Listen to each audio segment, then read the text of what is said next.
Perkenalkan, nama saya Silukoman Trinasan Permata. Saya di 1043.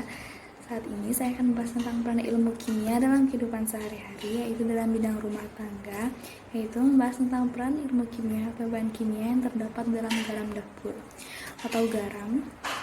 Ya, dalam ilmu kimia, garam adalah senyawa ionik yang terdiri dari ion positif atau kation dan ion negatif atau anion, sehingga membentuk senyawa netral atau tanpa bermuatan. Garam terbentuk dari hasil reaksi asam dan basa.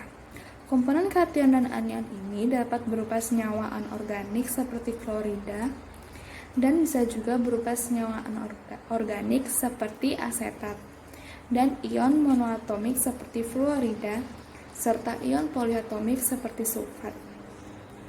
Natrium klorida atau NaCl merupakan bahan utama dari garam dapur. Senyawa ini adalah garam yang paling mempengaruhi salinitas laut dan cairan ekstraseluler pada banyak organisme multiseluler. Sebagai komponen utama pada garam dapur, natrium klorida sering digunakan sebagai bumbu dan pengawet makanan. Natrium klorida atau NaCl yang dikenal sebagai garam adalah zat yang memiliki tingkat osmotik yang tinggi. Zat ini pada proses perlakuan penyimpanan benih rekalsitran berkedudukan sebagai medium inhibitor yang fungsinya menghambat proses metabolisme benih sehingga perkecambahan pada benih rekalsitran dapat terhambat.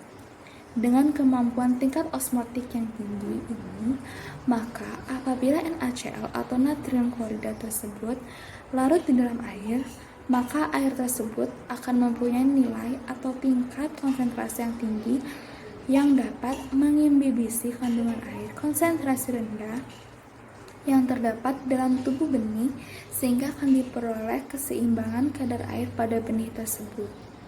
Hal ini dapat terjadi karena H2O akan berpindah dari konsentrasi yang rendah ke tempat yang memiliki tingkat konsentrasi yang tinggi.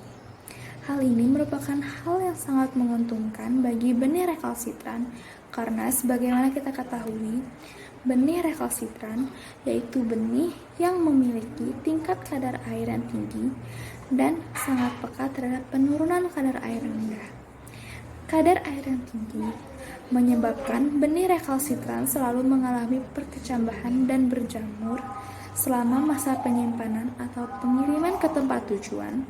Namun, dengan perlakuan konsentrasi sodium klorida atau natrium klorida atau NaCl, maka hal ini dapat teratasi. Jika selama ini Anda hanya mengira jika garam berasal dari laut, maka sedikit perlu dibenahi informasi tentang hal ini. Garam juga memiliki rumus kimia NaCl. Di samping didapatkan dari air laut, juga bisa didapatkan dari pertambangan garam yang ada di wilayah pegunungan. Hal ini dikarenakan garam yang ada di laut berasal dari mineral yang berada di pegunungan yang larut dalam air hujan. Garam dapur yang didapat dari pegunungan biasanya masih mempunyai pengotor dari berbagai macam senyawa kimia pengotor NaCl. Kemudian dimurnikan dengan cara rekristalisasi. Dengan demikian akan mencapai kemurnian 98 hingga 99%. Sesudah dipastikan zat tidak ada kandungan zat berbahaya yang terdapat di dalamnya, maka garam siap untuk dipanen. Adanya 1% pengotor dalam garam pertambangan membuat rasa garam menjadi lebih unik. Ini yang menjadi alasan dari beberapa negara garam menjadi komoditi khas, bahkan menjadi semacam oleh-oleh. Unsur garam dapur NaCl, salah satu hal yang penting perlu dikaji tentang garam yaitu mengenai struktur kristalnya. Jika semakin murni garam tersebut, tentu saja akan semakin putih bersih warna dari kristalnya. Bisa dilihat ya, ini warnanya putih bersih. Tetapi semakin banyak pengotornya, warna garam juga bisa semakin menjadi buram, sesuai dengan warna pengotornya. Hal ini disebabkan karena struktur kristal garam bisa berubah bila terdapat banyak pengotor sehingga warnanya tidak putih bersih lagi. Terima kasih.